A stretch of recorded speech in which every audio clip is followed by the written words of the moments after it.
Maclunky. Welcome to the round 6 of Swiss match between Tetrarain and Krusher, brought to you by Maclunky Gaming. Joining us today with expert commentary are Tower Number 9 and Chrono. Enjoy the match. Yeah, it looks like we're going to see Krusher again. So we're going to see Krusher and the Han Yellow.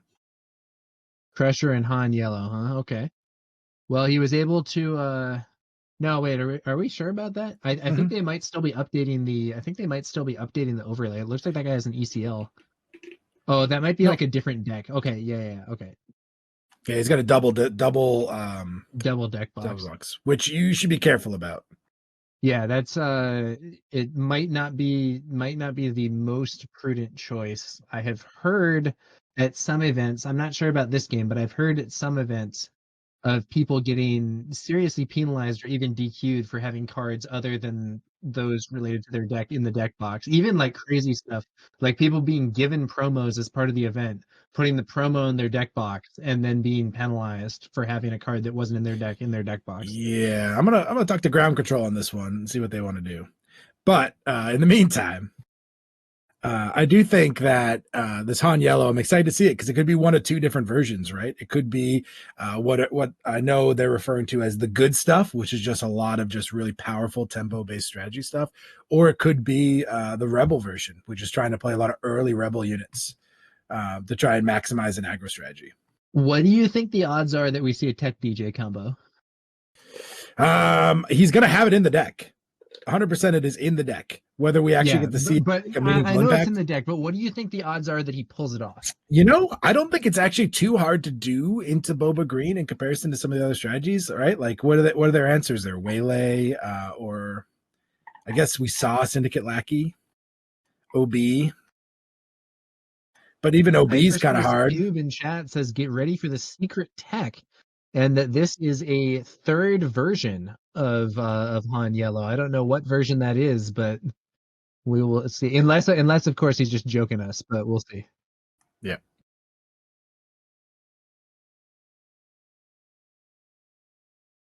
So it's Tetrarain on the left versus Krusher on the right.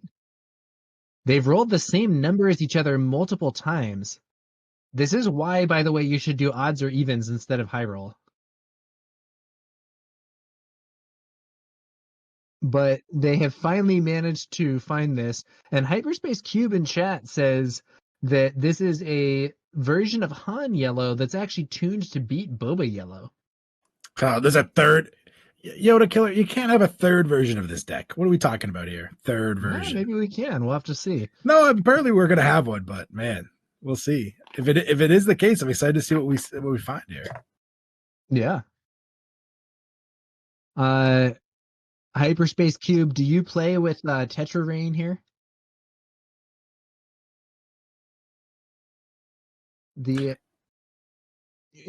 Eek Foil in chat saying if you count the Underworld version, there are 4 versions. I am not up on all the different Han Yellow. Yeah, I left it at just the 2. The 2 are in my mind, but I guess you can have more. Krusher leads with a Cloud Rider no ambush. Ooh, into L3. That is not a favorable matchup for Cloud Rider there. No, you love to see the L3. I think that's where they want to start here. Right? We talked about the same thing with Crafty Smuggler from the Han Yellow side, right? L3 is an interesting card.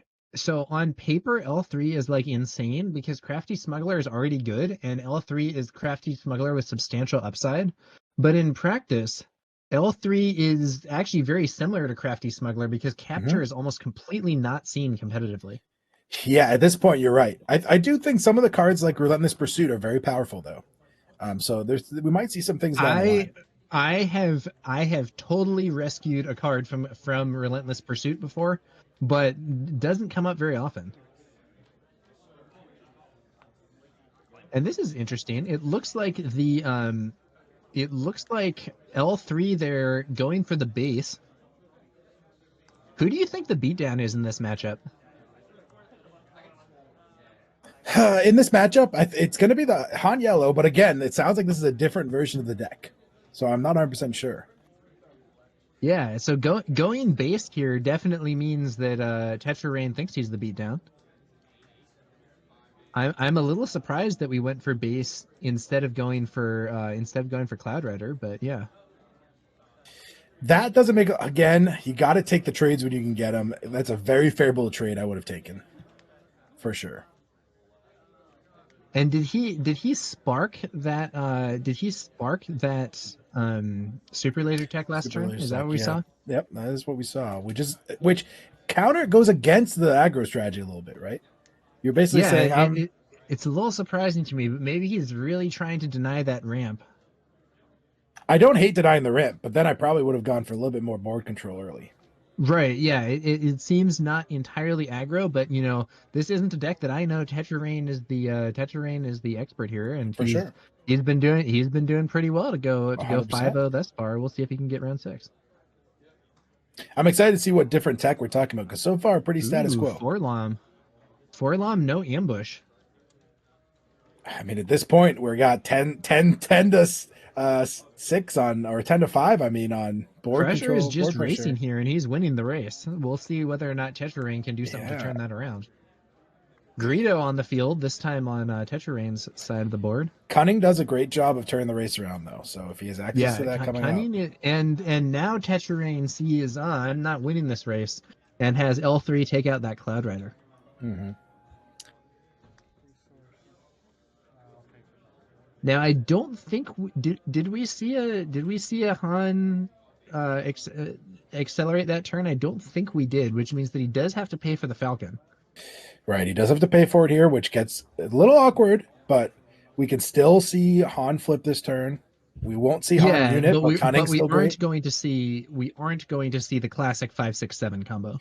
Correct. Yeah, we're not going to see Han unit. We're not going to see the DJ flip from Smuggle Row. But we could still see a Cunning. So for players who might not be as familiar with Han, the Millennium Falcon has basically an upkeep cost of 1, or you have to bounce it back to hand. But with the way the timing works with Han's ability, you can pay for that 1 with your temporary resource before you get rid of it. And for that reason, if you used Han's ability to accelerate on the previous turn, Falcon essentially doesn't have an upkeep cost, which is a nice little synergy there.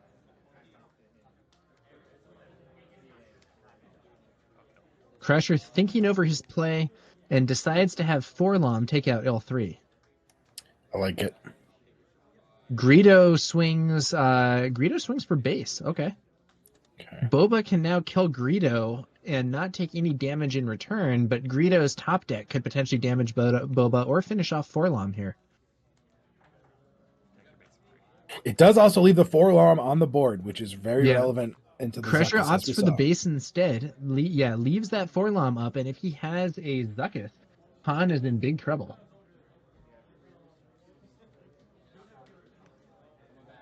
Han's ability being used, he's going for it. This is risky. Maybe he has another spark or something to get a potential Zuckuss out of the hand. If not, an overwhelming barrage on Forlom would also kill Han here. Yeah. I'm a little surprised we didn't see a Boba flip there.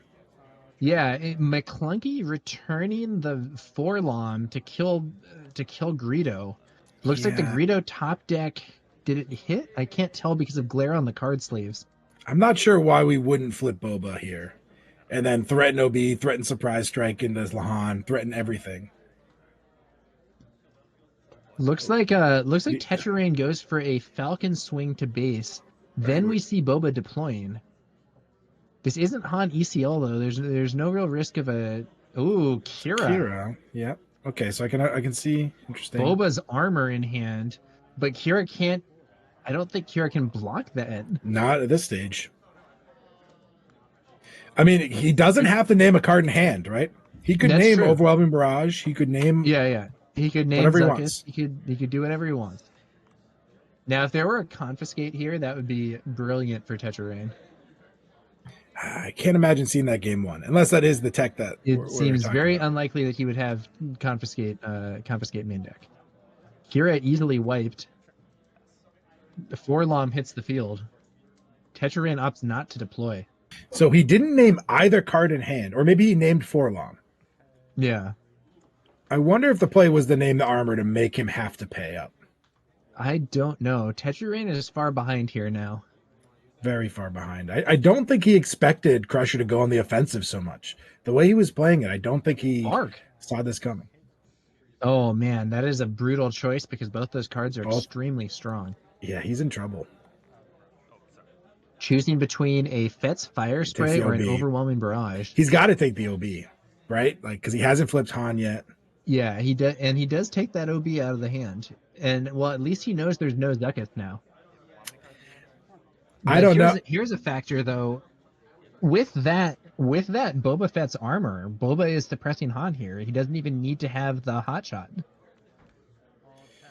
Yeah, I don't agree with playing out the fire spray there. I think fire spray hits the board only for a cunning to exhaust both it and Boba. Yeah, he kind of played into the cunning a little bit. Did he buff the Falcon with his cunning? Yeah, it looks like it. Yeah, because there's nothing in hand to do a random discard, and he didn't bounce anything. Yeah, okay. I mean, I guess he plays around the random discard effect from cunning by playing out the fire spray. Maybe he feels he's just so far ahead, which I don't hate. I don't know that these hand destruction tactics are going to be successful for Tetrarain when he is this behind on board, but we'll have to see. It looks like both players are hellbent right now, right? Not a single card in hand from either player, though of course there is the chance of smuggle. We've already seen one copy of L3. There could be more.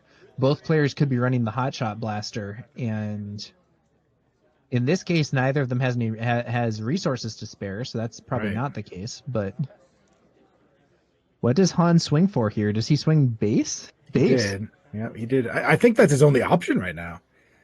He's got to hope he gets the other cunning. What else could he do? He could kill. I guess he could kill Forlom. I think he just needs to hope for the other cunning. He's in a tough spot because he has a lot of damage on base so far, but they each do. Yeah, that's the thing. So it's not that Han hasn't done damage. He's actually done a lot of damage. Mm-hmm. The problem is he's also taken a lot of damage. Looks like there's 22 damage on Boba's base there.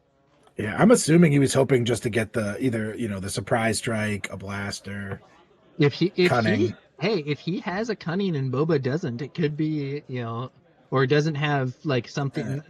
Boba probably isn't playing cunning in green, but if he has a cunning and Boba doesn't have something big, it could be substantial. But Krusher can just swing with Boba and clear Han here.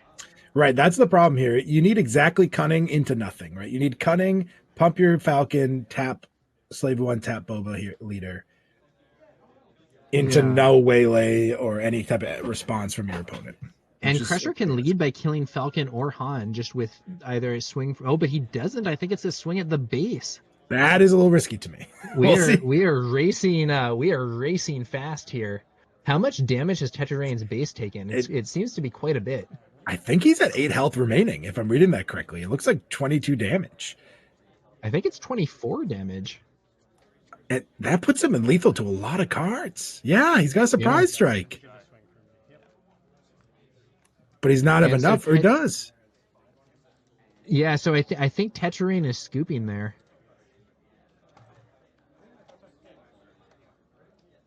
Yeah, because he showed a surprise strike, but I don't think that surprise strike is lethal here. And he was dead with the next attack from Boba. Yeah, so he had done 22 damage to Boba. Okay, so he was actually only off by 1. That surprise strike was close, but not quite. Mm-hmm. And I think it was cunning. He pulls that out. Maybe. It depends on what is in the hand of the Boba Green player. Yeah, so there's a risk that he would himself get hit by a surprise strike or something. But yeah, he could do like cunning, exhaust Boba, exhaust Forlom. Yeah, because if he had a cunning, he could exhaust Boba, exhaust Forlom, and he could then use attack with Falcon, stats, and then he has lethal. Mm-hmm. And then what was the other unit? It was Boba Disintegrator. I guess there'd be a risk that Boba would have a surprise strike.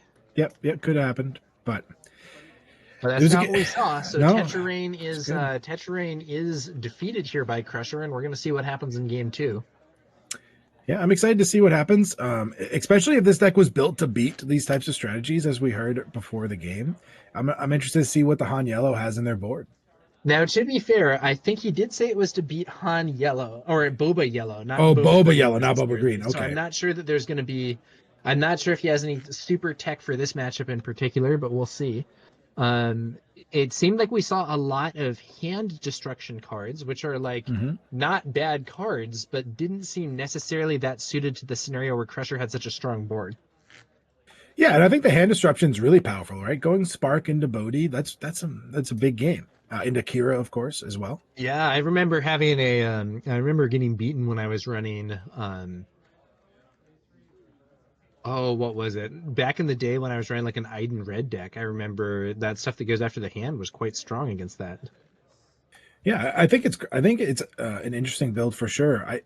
It just seemed to me like in that game, he wasn't the aggressor until the end. Yeah. And he came close to he came close. He was 1 HP off, you know. Hmm. Cunning gained him a lot of space, but not quite enough.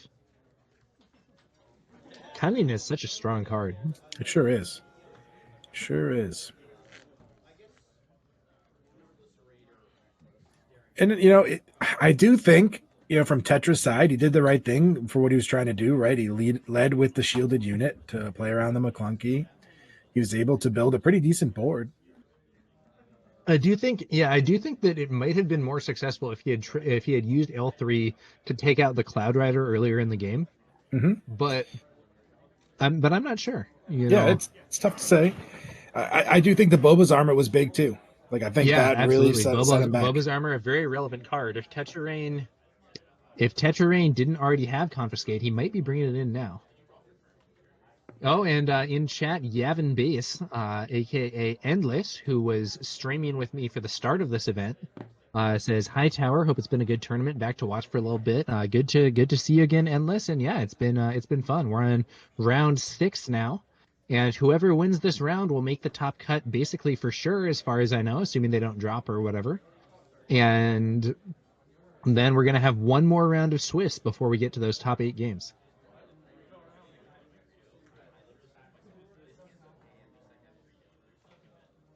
I could definitely see right now. I think this matchup's pretty even, to be honest with you. I know, we hear from chats people saying one is favored over the other, but I think they're pretty even. I don't think one's doing anything too disruptive against the other to give it a large advantage. It's really going to come Yeah, down to the board control early, I think. I think that Han seems like he's very vulnerable to exhaust effects and so on, and he can be. But the thing about Han is that he really has a lot of gameplay that isn't just the 5-6-7 combo. Hmm. And insofar as you have a deck that can do other things, I think that yeah, the exhausts and stuff can be annoying, but they're not, oh, it's game over. And I do think that's what he's trying to take with his sparks, right? His sparks and his Bodhies and qi'ra. He's trying to protect the Han flip, right? He's trying to Yeah, get the Han flip. and in the ideal scenario, maybe you land that Tech DJ combo Mhm. with your hand destruction cards, removing your opponent's options to deal with it. Right, and then you're running off with the match. Then again, we haven't seen Tech or DJ actually played here. We don't even really know if Tetrarain is running the combo. I kind of presume that Oh, he is because it's he's so strong. yeah. You But got to be like playing at minimum DJ. He's a 3-5 for 3 at his worst. DJ is DJ's a really interesting card, and he has a very, very high upside, and Low honestly, floor. his floor is not exactly that low. 3 for a 3-5 with no text is like honestly quite decent. Right, that's what I mean. There's not a lot of downside to putting it in your deck. Tech, yes, there's a little bit, but I assume they're on tech because of especially into the control matchups and some of the higher end decks. That staying power to get your reach that you put in the row is huge. And endgame tech is very, very relevant. Yeah, end game tech to get those surprise strikes that you put down, to get maybe the cunning that got smuggled away early. It can really open up the game at the end.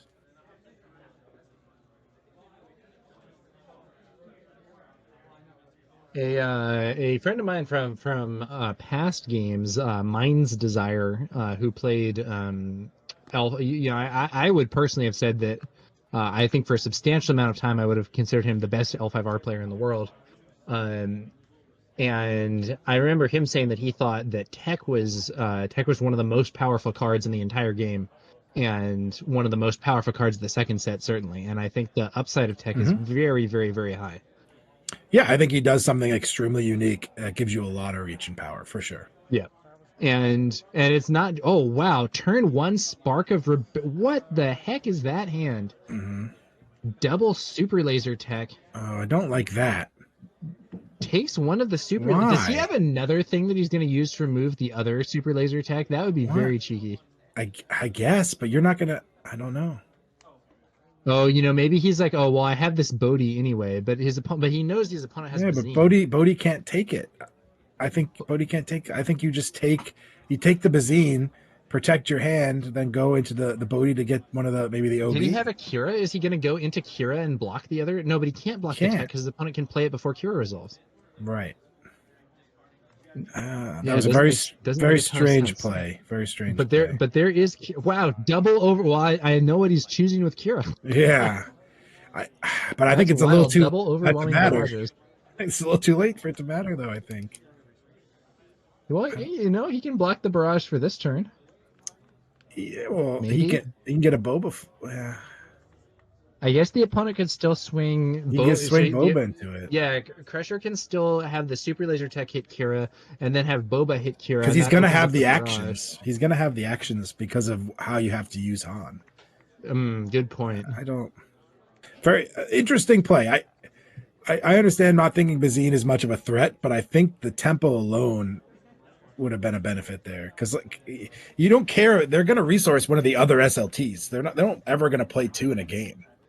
Yeah, it seems very unlikely. Like taking a Super Laser Tech there, but if he had another thing that could get a card out of his opponent's hand, take the OB then. I don't know. It just didn't make any sense. Double exhaust and buff qi'ra with a cunning. I mean, that's pretty cool. It's a good play. That's I like cheeky. it. And that's then cheeky. Krusher can't play the overwhelming barrages because Boba didn't get a chance to swing, and then qi'ra trades for Boba. I like it. Hey, it doesn't make up for that first turn play, though.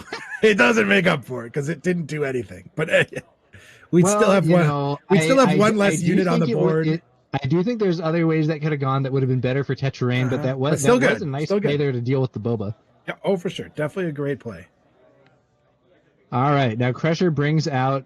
Wait, what? Whoa, oh yeah, okay. He has a 6th resource that's like kind of hidden under. Yes, he's on 6 because he was on 5 last turn. Yeah, because he ramped with that first Super Laser Tech.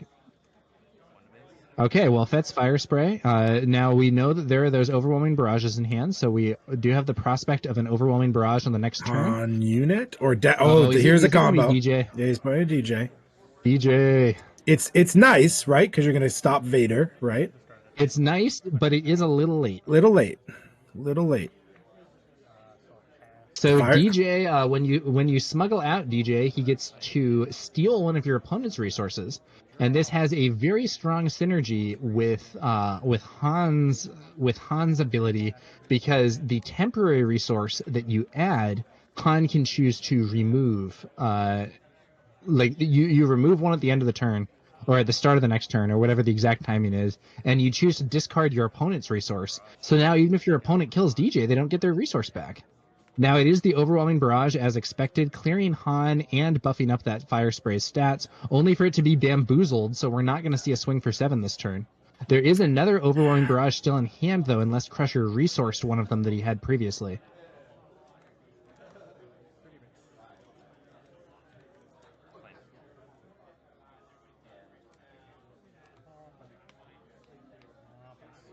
Tech hitting the field. I mean, it's really interesting that all of a sudden we've seen Tetra change his gameplay so much, right? He went from being the aggressor game 1, at least he thought he was, to the control player this game, right?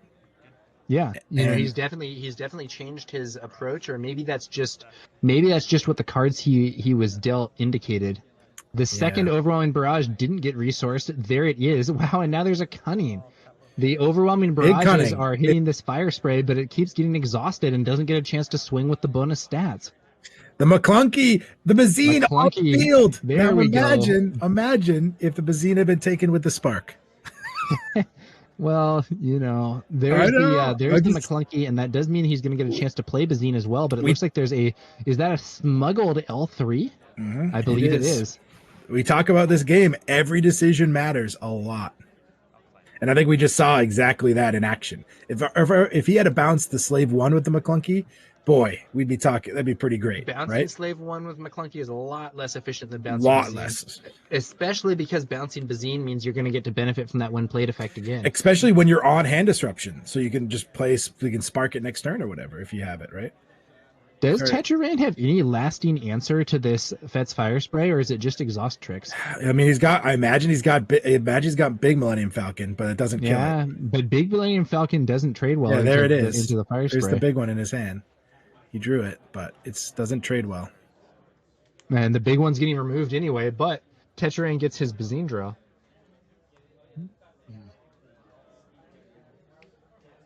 It doesn't have Tech out anymore. But he does have a hot shot. Yeah, but I don't know why going the aggressor More damage here. to base. Yeah. But okay, so it looks like Krusher wasn't putting counters on the base, but is now, and we're seeing 11 total damage. 11 is a lot more than 0, but it is not really in the danger zone just yet. It is not. And there's Salacious Crumb to heal one of those points of damage, and Salacious Crumb will also maybe be very efficient in removing L3's shield next turn. Yep. And Tetrarain does have a bunch of resources, but so he has a small Falcon in hand, but the Fet's Fire Spray can just clear it. On the other hand, maybe he wants to play that anyway to just like make Krusher not attack his base. I'm not sure. I think he's in trouble because we've already seen 2 Cunnings as well. Ooh, Waylay bouncing L3 and removing that blaster, but of course L3 just returns to the field, but the blaster is gone. Fet's Fire Spray does take a swing, which now opens things for a Falcon to hit the field and swing in for 3 damage to Crusher's base. Krusher brings out a 7th Fleet Defender.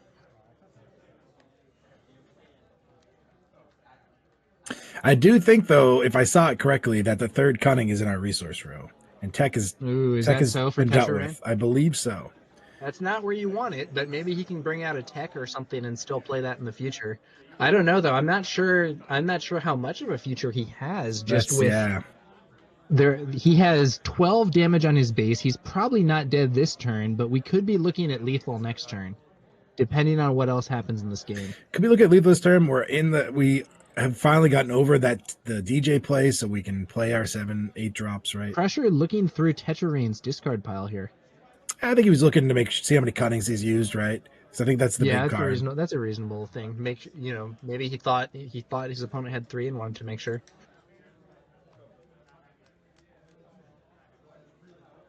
Crusher's Fet's Fire Spray swinging on in for another 5 damage, and we're now seeing only 13 HP left on Tetrarain's base, which is not a comfy spot. Tetrarain swings on in, 3 damage to base with the Falcon, so 14 HP now left for Krusher. It's going to be L3's shield removed by the bounce effect from Salacious Crumb, and Tetrarain considering his options. Swing with L3, 2 more damage to Crusher's base. He is doing damage, but Crusher is doing more. Ooh, Maul. Maul arrives, throws 2 damage onto Bazine, clears L3, and that's another 5 damage on the base. We are increasingly looking like Crusher's going to be able to close this game next turn. In fact, it might even conceivably be this turn. Big Falcon hitting the field, but I don't know that it's that relevant here. Not at this point, I don't think. 8 HP left for Tetrarain. Initiative taken. I just don't think he has an answer for Fet's Fire Spray. 2 resources up. What could Tetrarain have to save him in this situation? He's going to use Han's ability. Falcon replacing Falcon, another 3 damage. Okay, so that is letting him race faster, but there's still 9 HP on Crusher's base. Tetrarain is not in range.